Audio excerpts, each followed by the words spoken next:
Bonjour à tous, bonsoir à tous. Merci d'être là. Pour ceux qui sont en train d'arriver, vous pouvez vous mettre au centre. Il reste de la place. Alors, on est là ensemble pour une trentaine de minutes pour parler de l'intelligence immobilière partagée pour cette conférence plénière de clôture. On parle beaucoup d'intelligence artificielle, de data, de digitalisation. Mais derrière ces mots, il y a une question essentielle. Comment est-ce que ces outils peuvent-ils renforcer la coopération entre les métiers de l'immobilier et du notariat, tout en simplifiant la vie des professionnels et évidemment en renforçant la confiance des clients? Alors ça, c'est un sujet qui vous anime tous. Pour en débattre, j'ai un plateau avec 3 experts à mes côtés. Allez, je commence par mon voisin de droite, Jean-Pierre Domingo, le monsieur IA du groupe Septéo. Oui, merci Marianne. Oui, je suis notamment en charge de toute la partie IA et transformation du groupe Septéo et aussi encore patron du pôle immobilier dont on parle aussi aujourd'hui. Donc, vous êtes l'homme de la situation pour nous éclairer sur les enjeux de l'IA. Oui, alors je suis surtout le relais d'équipe derrière qui font le travail. Olivier Clermont, maître Olivier Clermont, vous êtes notaire, vice-président, président, Vice-président, c'est très bien. vice-président de la Chambre des notaires du Grand Paris. Exactement. Je suis notaire à Paris et donc vice-président de la Chambre des notaires de Paris. Vice-président des notaires de Paris. Et Olivier Principal. Bonjour Ariane, bonjour monsieur. Bonjour Olivier. Vous voulez savoir qui je suis? Oui, mais Je m'appelle Olivier Principal, je suis président de la FNAIM du Grand Paris et membre du bureau exécutif de la Fédération nationale. Mais j'ai un métier. Je suis agent immobilier, administrateur de biens et syndic de copropriété. un métier riche. Oui, pour ceux qui le connaissent, c'est riche, c'est passionnant surtout. Et les évolutions sont telles que ça met encore plus de passion dans notre quotidien. Donc on accueille l'avenir avec beaucoup de bienveillance. Donc un agent immobilier, un notaire, un spécialiste de la data, des logiciels qui fait le lien entre toutes les parties. On va rentrer dans le vif du sujet. Maître Clermont, côté notariat, c'est quoi les usages concrets que vous observez dans vos études au niveau de l'IA? On voit que ça bouge beaucoup. Ce qui est sympa, c'est qu'il n'y a pas qu'un notariat. Il y a un seul notariat en France, mais il y a 18 000 notaires. Donc on a une pratique de l'IA dans nos études, entre les études qui est différente et dans nos études aussi qui est différente. On a une pratique qui est différente entre les jeunes et les moins jeunes, mais quand je parle de jeunesse, c'est dans la tête, hein, ça n'a rien à voir avec l'âge, la jeunesse, et ceux qui sont curieux, ceux qui ne sont pas curieux. Et puis, il y a aussi cette IA qu'on a commencé à pratiquer, chacun un peu de son côté. Mais comment on doit le pratiquer dans nos études aussi? Une méthodologie sur l'art d'utiliser l'IA. Je pense que c'est très important, c'est une chance énorme qu'on a d'être là aujourd'hui parce qu'on est une révolution. Je pense qu'il y a eu certainement, dans le notariat, mais comme partout ailleurs, il y avait avant l'ordinateur, il y a eu le post-ordinateur, et je pense qu'aujourd'hui, on en est à avant l'IA, on est à une phase vraiment critique. Et on voit bien qu'en même pas 3 ans, ça a bouleversé toutes les choses. Alors, quelles sont nos pratiques? Elles ne sont pas toujours bonnes aujourd'hui parce qu'on utilise et on se cherche un peu et on en est encore au tout début, mais on est en train de les organiser et elles sont vraiment très différentes suivant nos études. Ça, c'est super important parce qu'il y a autant d'entreprises que de notaires, certainement pas, mais il y a autant de pratiques notariales que de notaires, ça c'est certain, dans l'IA. Vous avez fait une étude justement sur comment les notaires appréhendent ces outils. Exactement. Alors, on a eu un retour, mais cette étude, elle est ancienne parce qu'elle a 18 mois.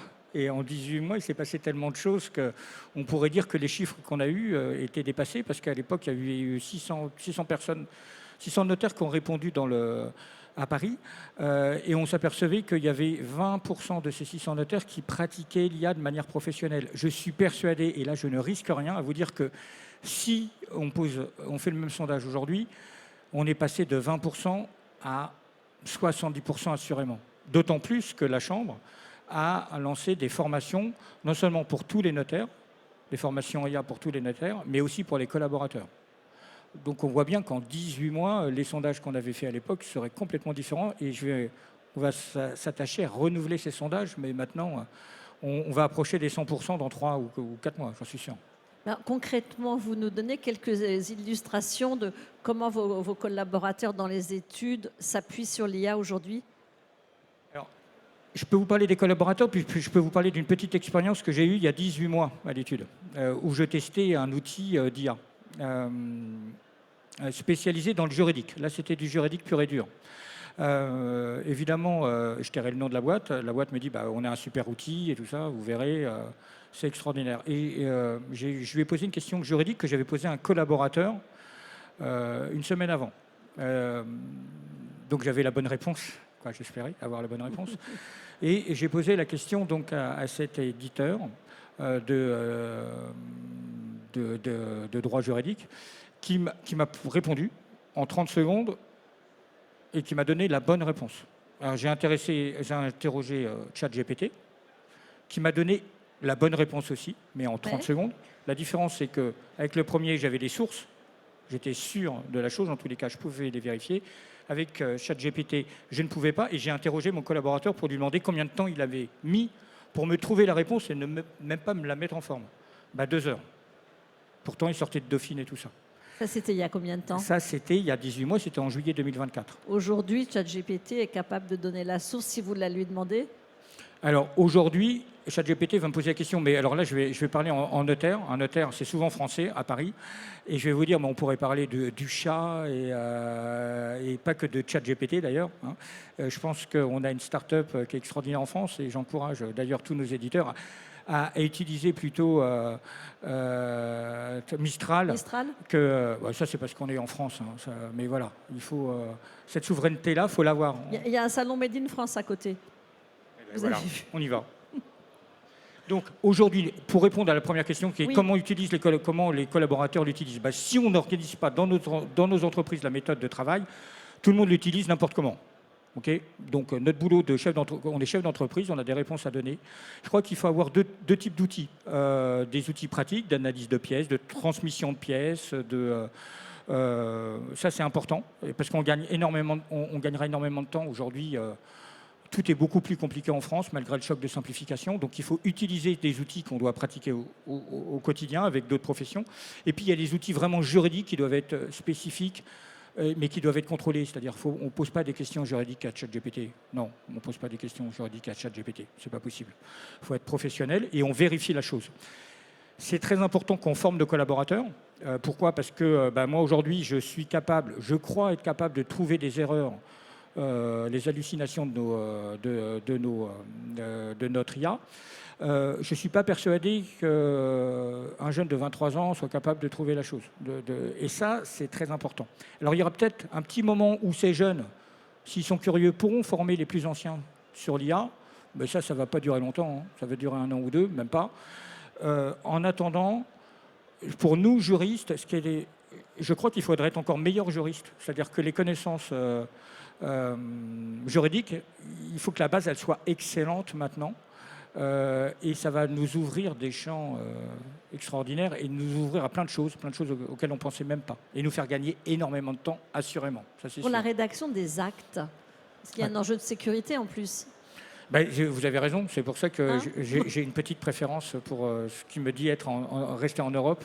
Et voilà. Alors, la rédaction des actes, on n'est pas encore sur la rédaction des actes. Je vous mentirais si je vous disais on va faire une rédaction d'actes avec de l'IA. Par contre, de la rédaction de clauses, oui. Nous aider à la rédaction.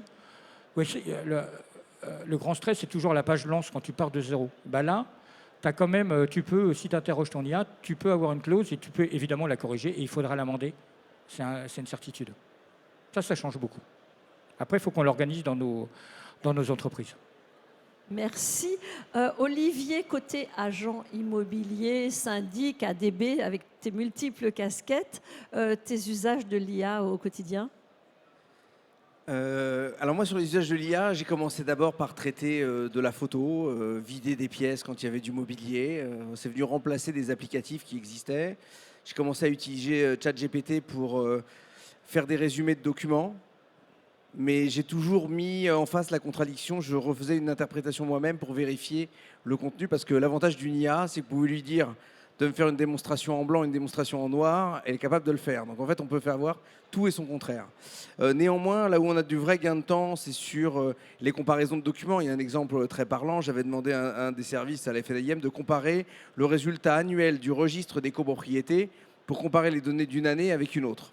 Et il a fallu une bonne demi-journée aux collaborateurs pour aller comparer les éléments, parce qu'il fallait avoir la page de droite, la page de gauche, chaque année, et regarder les éléments. Je l'ai demandé à une IA, à Adobe IA, et j'ai sorti en 30 secondes le résultat que mon collaborateur a mis 6 heures à faire. Ce n'était pas un travail à haute valeur ajoutée, mais en fait, on pouvait consacrer du temps à haute valeur ajoutée sur autre chose et gagner du temps sur les tâches à faible valeur ajoutée. Et c'est là-dessus que le développement IA, nous, on le sélectionne. Alors, on l'utilise tous les jours et aussi grâce à Septéo, parce que je vais le dire, on a l'avantage d'avoir une plateforme d'assistance juridique dont le contenu est le contenu juridique de la FNIM pour les adhérents FNIM. Et quand on questionne Sésame, ça s'appelle Sésame, quand on questionne Sésame, on a le retour d'une IA générative qui va taper dans le contenu de la FNIM et qui nous permet d'apporter des éléments. Donc on permet aussi d'accéder plus facilement à un contenu juridique pour l'ensemble de nos adhérents. Puis un petit point très rigolo que j'ai fait la semaine dernière. J'ai un collaborateur qui vient me voir dans mon bureau qui me dit « Olivier, on a un problème de structure dans un appartement, les poutres sont foutues, comment on fait ?» Et je me suis pris au jeu. J'ai tapé dans Sésame « Je suis syndic de copropriété, un mur en pan de bois a visiblement un problème de fuite structurel, que dois-je faire ?» Je savais ce qu'il fallait faire, hein, mais que dois-je faire ?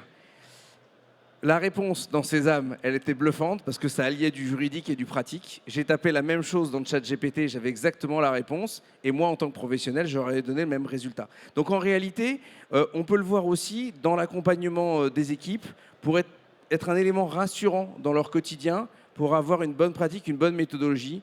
Mais en tout état de cause, on ne peut pas laisser l'IA avoir la seule, croire que c'est la seule bonne parole.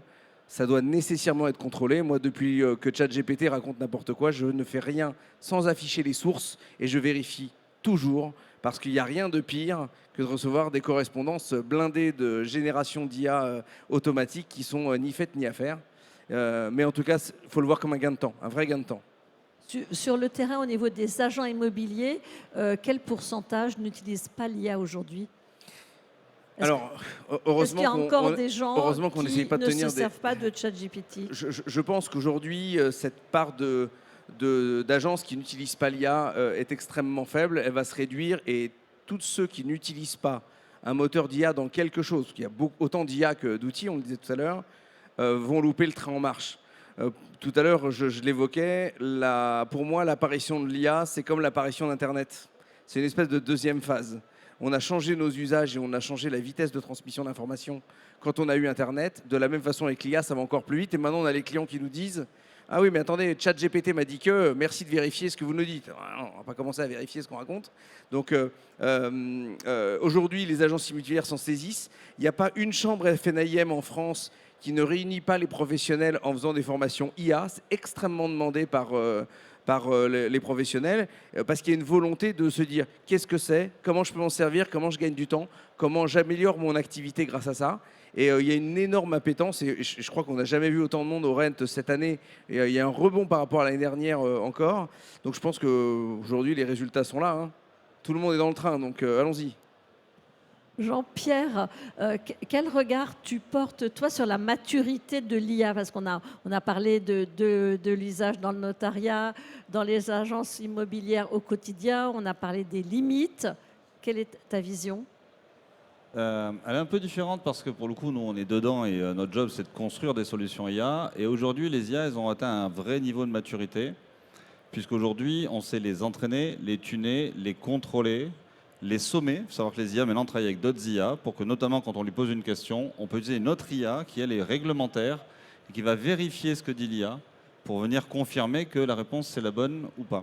Donc on a une très forte maturité de l'IA. Le problème, c'est que l'IA, c'est un asset technologique qui, pour la première fois dans l'histoire de l'humanité, où l'asset technologique va plus vite que l'humain, alors que c'est l'humain qui l'a créé. Et donc ça pose une question, ce qui fait qu'on avance très vite. Ces capacités de raisonnement, d'exécution autonome, etc. sont très très avancées. Mais son implémentation, elle est plus lente parce qu'il y a un sujet d'adoption, parce que ça inquiète, Parce qu'on est encore sur des sujets genre oui, mais est-ce qu'elle répond bien? Et si je dois contrôler? Si le temps de contrôle est supérieur au temps de chercher la réponse, bon, ben, l'IA n'a pas gagné. Donc tu as un vrai sujet autour de ça. Mais aujourd'hui, l'IA, il ne faut pas en avoir peur, elle est de plus en plus performante. Ces taux d'hallucination ont divisé par 4 en l'espace d'un an. Et en plus, on peut les contrôler par d'autres IA. Donc on arrive à avoir des systèmes qui sont stables. Sésame n'hallucine pas, par exemple. Ça va, il hallucine pas, il marche bien. Voilà. Il marche bien. Et donc non, la techno est très très mature. Maintenant, on l'implémente. Après, voilà, il y a quand même un sujet d'acculturation, il y a un sujet de culture. Fondamentalement, il y a un sujet de culture. Tout le monde comprend qu'on ne peut pas ne pas y passer. Mais le comment, c'est toujours un sujet important. Mais est-ce que le risque, c'est pas que le temps qu'on gagne grâce à l'IA, on le perde quelque part à se former à l'IA, à former ses collaborateurs, à vérifier au début, en tout cas? Alors te former, c'est quand même jamais une mauvaise chose en soi, hein, ça fait travailler le cerveau quand même. C'est un bon investissement de se Voilà, former. C'est exactement. jamais du temps perdu. Donc ça, c'est une bonne chose. Non, l'IA, vraiment, quand tu te mets à l'utiliser, nous, on a des cas d'usage très précis, puisqu'on gère énormément de verticaux métiers, que ce soit les notaires, l'immobilier, mais on fait aussi du légal, de l'accounting, de l'hospitality, des HR, de l'éducation. On voit vraiment qu'il y a un gain à l'utiliser et qu'on ne perd pas, elle te fait progresser très vite, vraiment. Vraiment, en fait, l'IA, c'est un assistant. Elle est capable d'enlever toutes les tâches à faible valeur ajoutée. Le truc, c'est qu'on n'avait pas de technologie jusqu'à présent qui permettait de faire ça.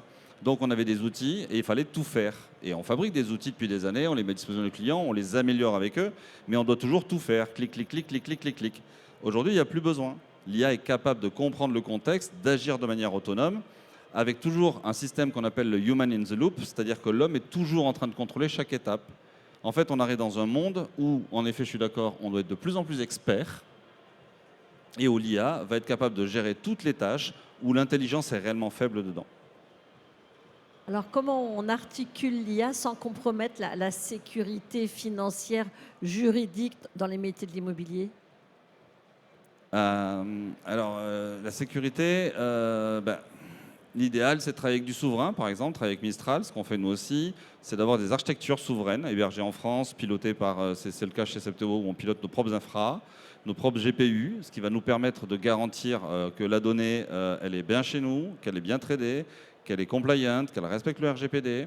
Elle est contrôlée très régulièrement. Donc en fait, c'est la force du Septéo, c'est qu'on a une structure qui est suffisamment large pour garantir que la donnée est cohérente, garantir que la donnée respecte le RGPD, puisqu'une IA sans données, c'est une IA qui ne sert pas à grand-chose, et de garantir que l'IA est contrôlée par d'autres IA, et que tout ça est dans un espèce de coffre-fort souverain qui garantit aussi que ça ne va pas s'envoler un peu plus loin. Olivier? Ouais, je voulais dire que nous, on a un grand besoin, vu le nombre d'outils qui existent et le nombre de besoins qui sont aussi importants, on a aussi besoin que des gens comme Septéo nous fournissent des produits dont le moteur de fonctionnement est propulsé par l'IA. Comme disait Jean-Pierre, on clique. Aujourd'hui, on clique encore. Et on est en attente de la production d'outils et d'innovation sur justement des systèmes d'automatisation sur lesquels on ne laisse le collaborateur se concentrer que sur le cœur de son métier et pas sur des tâches à faible valeur ajoutée. Aujourd'hui, c'est quelque chose qui se développe. On sait qu'on va avoir aussi des surprises dans les mois et les années à venir grâce à des outils qui vont évoluer. Et en fait, la profession est extrêmement en demande de ça parce qu'aujourd'hui, ça ne présente plus aucun intérêt d'aller contrôler que les appels de fonds vont bien être édités le 1er janvier, le 1er avril, le 1er juillet, le 1er octobre. On s'en fout. Qu'on ait plutôt des alertes sur le budget prévisionnel n'a pas été prouvé, celui-là n'a pas été fait.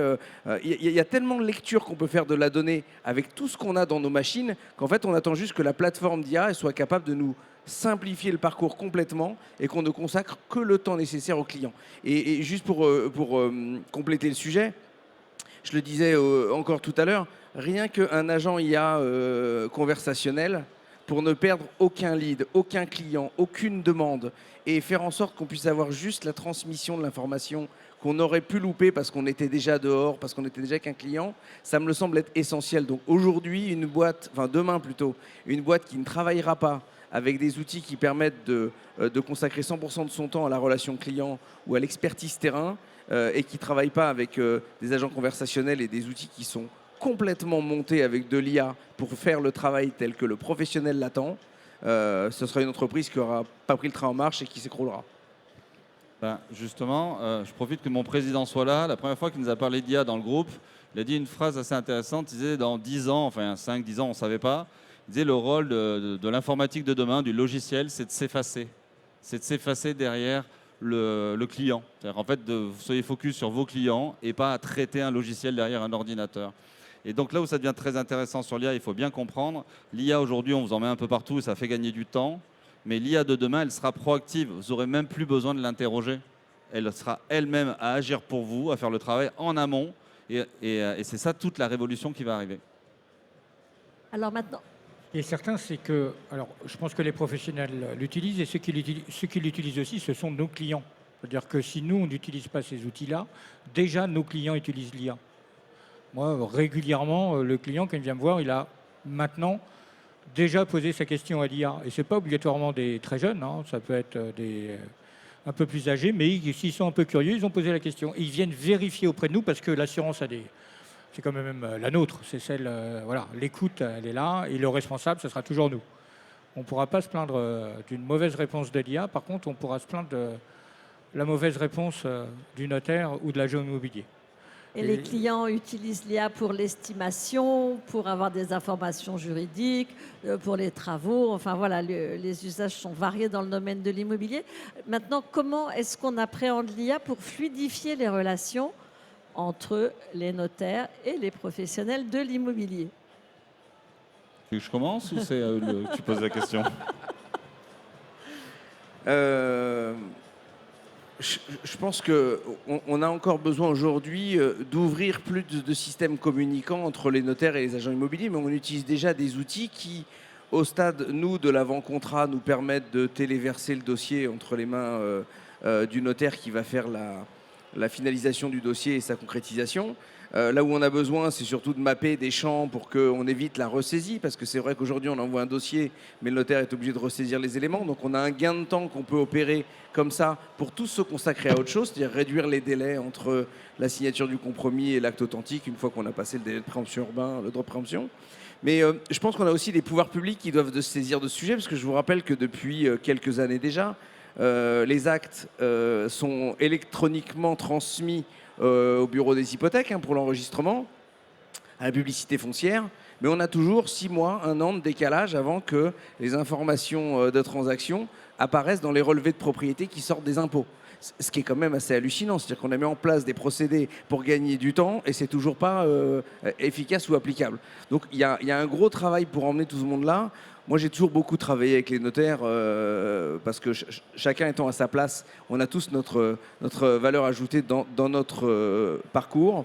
Et aujourd'hui, ce qu'on veut, c'est faire gagner du temps et nous et nos amis notaires pour arriver à raccourcir les délais de réalisation, sécuriser les opérations, se focuser sur autre chose que des dossiers comme ça de vente qui nous usent. Et on travaille avec la Chambre des notaires, la FNIM Grand Paris avec la Chambre des notaires de Paris et pareil au National, pour arriver à simplifier les parcours, éviter les redondances d'informations.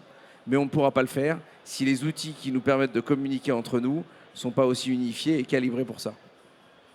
Maître Clermont, les points de friction pour vous avec les agents immobiliers les plus fréquents, c'est quoi? En réalité, dans la vie, c'est toujours un problème de communication. Les points de friction qu'on pourra avoir, c'est je lance un dossier, le notaire n'est pas informé, ça arrive, il y a des infos et on les a, c'est normal, l'agent immobilier il travaille le bien depuis 2 mois et nous, le dossier arrive. Donc tout est communication, il faut en réalité avoir une meilleure communication entre nous. Les dossiers aujourd'hui sont plus compliqués. En moyenne, à l'étude, moi j'ai fait le test, il y a 5 ans, pour faire un acte, en moyenne, alors on a tout type d'actes, on mettait 24 heures, 3 jours travaillés, plein temps pour faire un acte. Aujourd'hui, 5 ans après, avec un peu d'IA, on est passé à combien d'après vous? On a gagné en productivité ou on a augmenté? On est passé à... Qu'est-ce que vous dites? On a pris 1 heure par an. On a pris 1 heure par an. Voilà, à l'étude. Alors peut-être qu'on s'est désorganisé depuis, je ne sais pas, mais voilà. Donc le choc de simplification étant passé par là, on a beaucoup plus de choses à vérifier, et sur les biens immobiliers, et sur nos partenaires, et sur nos clients. Le gel des avoirs, la lutte contre le blanchiment de l'argent et tout ça. C'est tous ces outils, il faut qu'on les utilise ensemble. Parce Parce que si chacun dit bah, c'est pas moi, c'est l'autre qui doit faire, bah, on perd énormément de temps. Mais c'est normal, hein, plus on est nombreux, plus il y a de déperdition d'informations. Bon, ceci dit, plus on est nombreux, plus on est intelligent normalement. Alors, je le dis souvent, on va un peu plus lentement, mais on fait plus de choses. On va beaucoup plus loin.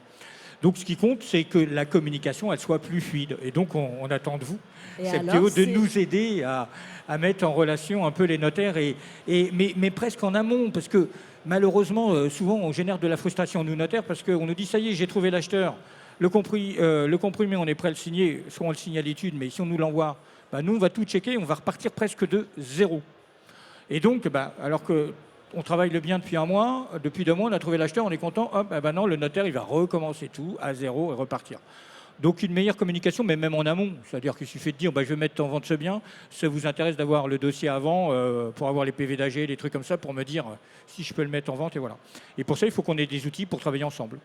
Et alors, les outils? Eh bien, les outils, en fait, on les a pour l'instant. On a de même très bons outils. Là où, en effet, on doit accélérer, mais on a commencé déjà. Hein, il y a déjà des choses qui ont été faites sur la dématérialisation automatique des dossiers. Mais on est capable, grâce à l'IA, parce que l'IA apporte en fait des capacités de règles de gestion beaucoup plus fines, sinon c'est très compliqué à coder, qui vont permettre justement de fluidifier complètement quelque part un espace commun où tout va être déposé dessus, va être classifié correctement pour la rédaction d'actes, pour qu'on n'ait pas à ressaisir à aucun moment. C'est-à-dire que tout le travail que l'agent immobilier a fait, si toute la partie utile pour le notaire, elle l'aura. Et en retour, ils auront aussi les dates de signature. Enfin, il y a toute cette fluidité dans le... Tu as un feedback, en fait. Et ça, c'est le sujet sur lequel on travaille ardemment, mais on avait besoin de 2 sujets. D'abord, de faire la première étape, qui était de déverser le dossier de l'un vers l'autre dans les outils. Ensuite, de structurer la data. On parle beaucoup, mais la data, c'est un gros sujet. Il faut savoir la structurer. C'est un sujet complexe. Il y en a beaucoup. Et on doit la sécuriser. C'est hyper important. Et enfin, il nous fallait quand même l'IA pour être capable, justement, de traiter énormément de sujets automatiquement, parce que la réglementation ne cesse d'évoluer. Mais l'IA permet d'apporter de plus en plus de réponses pour accélérer. Alors, vous êtes en train de travailler là-dessus. Une fois, je dis vous, une fois, je dis tu, mais c'est pas grave. Chez Septéo, vous travaillez sur ce sujet. À quelle échéance ce sera applicable? Sur les premiers éléments, c'est pour le tout début de l'année. Vraiment, en janvier. On va passer une belle année 2026, ça devrait bien se passer. J'ai une belle présentation de l'outil et ça donne envie, effectivement. Donc vivement le 1er janvier 2026.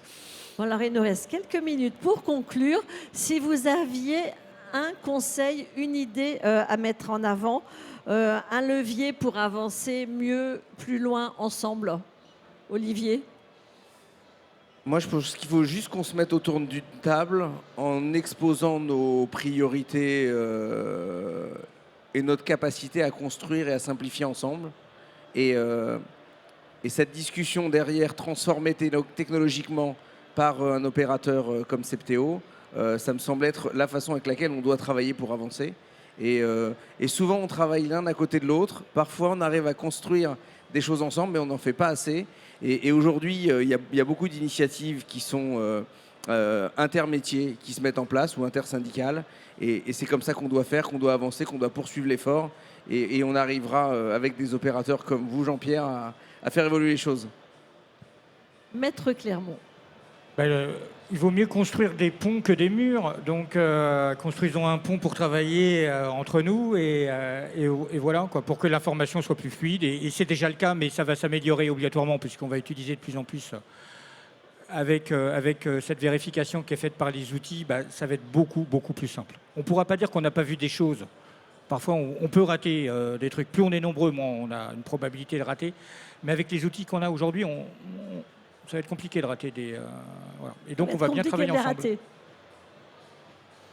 Jean-Pierre, comment on s'y prend pour avoir une meilleure intelligence collective immobilière? La meilleure intelligence collective, elle a le bon terme, elle est collective. Donc, il faut qu'on se mette ensemble. Donc, il y a un sujet de gouvernance de la donnée, finalement, sur laquelle il faut qu'on travaille ensemble avec notaires et agents immobiliers. Et je pense qu'on doit aller plus loin vers demain, au moins une base de socle commune qui va permettre entre tripartites, il y a toujours un client final, il ne faut pas l'oublier. Donc il y a l'agent immobilier qui va conseiller, le notaire qui va sécuriser et le client qui va consommer. Et donc je pense qu'il faut qu'on travaille et sur une gouvernance de la donnée et sur un socle commun qui nous permettra de travailler ça efficacement. Pour les professionnels qui sont là, il y a un écueil à éviter quand on se met à réfléchir IA? Ouais, il ne faut pas en avoir peur. Il ne faut pas en avoir peur. Non, non, non, l'IA, elle est faite pour nous accompagner. Il faut être vigilant.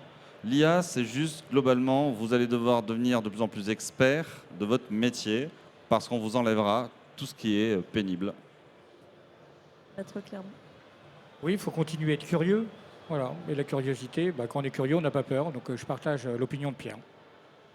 Olivier, Moi, je pense qu'on aurait pu finir avec le mot de la fin qui était celui de Jean-Pierre. Mais oui, je pense qu'il ne faut pas avoir peur, il faut prendre le train en marche, il ne faut pas rester à côté. Il faut s'essayer, il faut parfois se casser la figure parce que des fois on est déçu. Mais il faut recommencer et insister. Et on est certain qu'à bref délai, on va avoir des choses magnifiques qui vont se faire et qui nous permettront de travailler très intelligemment, très efficacement. Et en tout cas, moi j'attends avec beaucoup de bienveillance le début 2026, le moment de la révolution collective. Je prends. Et puis, si vous avez peur, venez nous voir, on est experts pour ça, on vous expliquera pourquoi il ne faut pas avoir peur. Vendu. merci à tous et on vous donne rendez-vous en mars. Notez dans vos tablettes au mois de mars pour le Septéo Future Insight. Merci à tous.